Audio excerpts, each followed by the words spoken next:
আমি শহীদ, আমি বাংলাদেশি।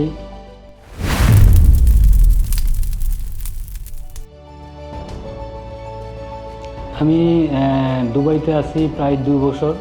কিছুদিন বিজনেস ছিল, তো কিছুদিন বিজনেস নাই, বেকার, একটু হতাশায় ছিলাম।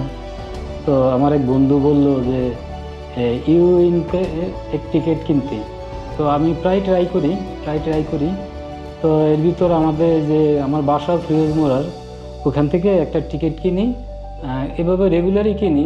তো গতকালকে আমার স্টেট 30,000-এর একটা টিকিট কিনি। তো আমার মানে আমি লাকি, কালকে আমার টিকিটের নাম্বারটা মিলে।